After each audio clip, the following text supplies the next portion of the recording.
Olá pessoal, tudo bem com vocês? Vamos a mais uma aula de educação musical. E hoje nós vamos falar sobre Carmen Maria Mete Rocha.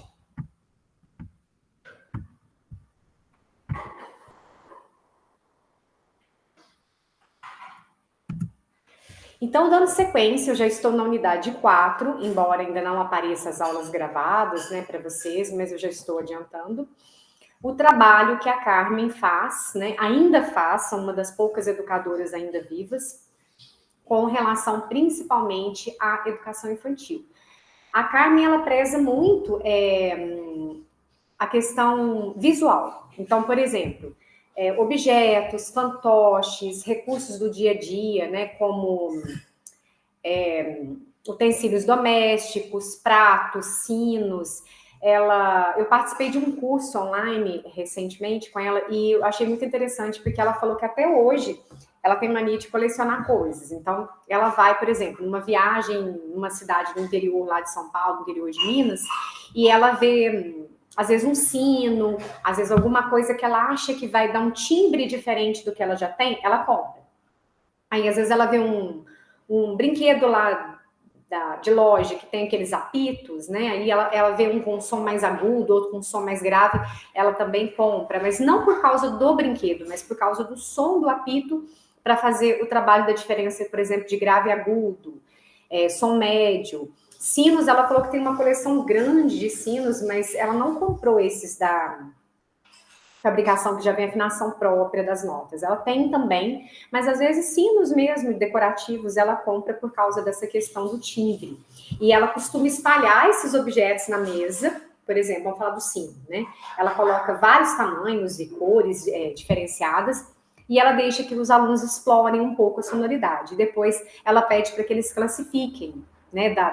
Ou grupos específicos classifiquem, por exemplo, do mais agudo para do grave para o agudo, ou do grave para o agudo, ou do agudo para o grave. Às vezes ela toca, né, pede para o aluno ficar de costas e ver se ele acertou quais dos sinos, né? Vamos supor que coloque 4. Qual o sino que foi executado. Ela fala muito dessa questão do cotidiano. Então, tampas de panela, né, diferentes tamanhos, utensílios como potes, né, podem gerar diferentes timbres de tambores. Ela fala muito dessa questão de trabalhar com o que a gente tem no dia a dia mesmo e da importância desses tipos de sucata serem utilizados como auxílio na proporção das aulas de educação musical. Ah, mas eu não tenho bandinha, eu não... Ela fala que não é isso que vai fazer a aula ficar interessante, mas a forma que você vai conduzir dentro do tipo de material que você tem. É claro que se você tiver uma bandinha, e hoje em dia nem é tão caro assim, né, dependendo da quantidade de peças, a aula fica também muito interessante, porque eles vão aprender a nomenclatura e tocar instrumentos típicos, né, da bandinha verdadeira. Mas ela falou que mesmo assim ela gosta de fantoche, de caixas de diferentes tamanhos, e ela trabalha com todos os tipos de timbre que vocês imaginarem. O que eu vou fazer aqui? Eu vou colocar algumas ideias que ela coloca dentro das aulas práticas, né? Ela fala muito da importância do jogo de eco, né, de imitação. Então, por exemplo, aí o aluno faz.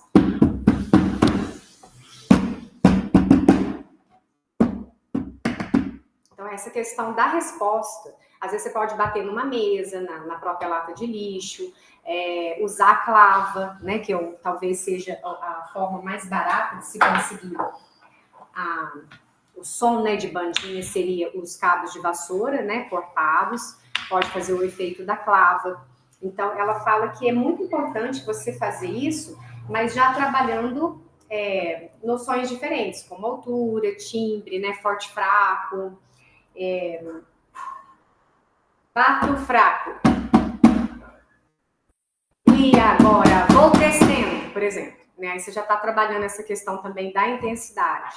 Então, tudo isso pode ser, sim, feito num jogo de pergunta e resposta, como também a questão de usar os objetos que vocês tiverem. Com uma mão, com a outra, com as duas, tra, lá, lá, lá, por exemplo. Aí você vai aumentando a dinâmica, né, para que eles comecem a entender a questão do forte e fraco, por exemplo, da intensidade, né?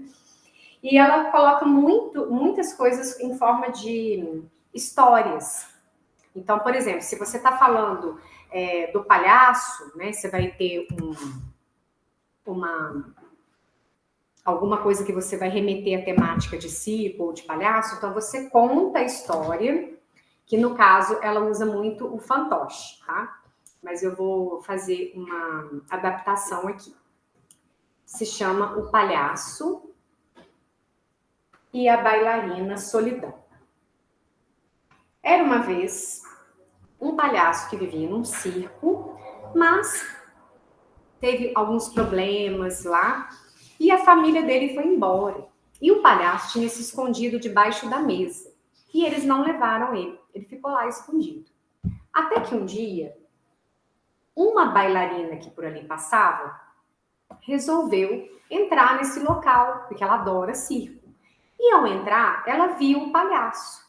Aí ela ficou toda feliz e pensou: bom, então agora eu não preciso mais ficar sozinha, vou ter um amigo também para brincar.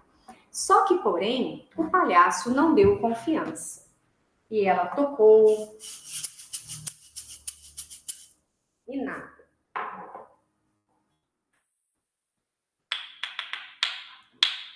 Mudou de instrumento, tocou o triângulo, tocou a gogô, fez de tudo. Dançou e nada do palhaço da confiança. Até que então ela teve uma ideia. Ela tinha uma caixa que ela chamava de caixa mágica. E um dia ela pensou assim: olá, palhaço, quer ver o que tem dentro da minha caixa? Ele vagarosamente se aproximou, embora não falou nada, e ela disse: quer olhar mais de perto? E abriu a caixa. No que ela abriu, o palhaço caiu lá dentro e ela fechou essa caixa. E então ela ficou assim por 2 dias. Fez um castigo no palhaço e depois que ela foi falar para ele que o que ela queria, na verdade, era só uma amizade para tocar música, porque ela ama instrumentos musicais. Eu vou colocar uma música que a voz é de uma cantora que a Carmen solicitou para a gravação do CD dela, tá? Que se chama Saiu um Palhacinho. Qual é o objetivo aqui?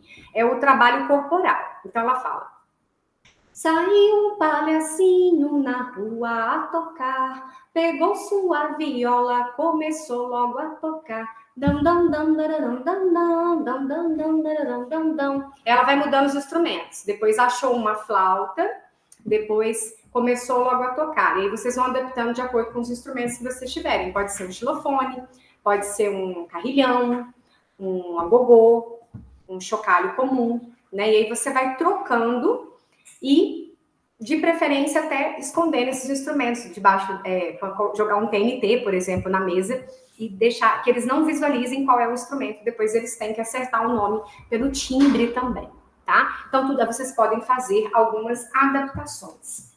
Aí ela fala: saiu um palhacinho na rua a tocar, pegou sua flautinha, começou logo a tocar. Fim, fim, fim, firirim, fim, fim, fim, fim, fim, firirim, fim, fim. É mais ou menos o objetivo da loja do Mestre André. É como se fosse uma espécie de adaptação para que eles memorizem o nome dos instrumentos musicais, tá?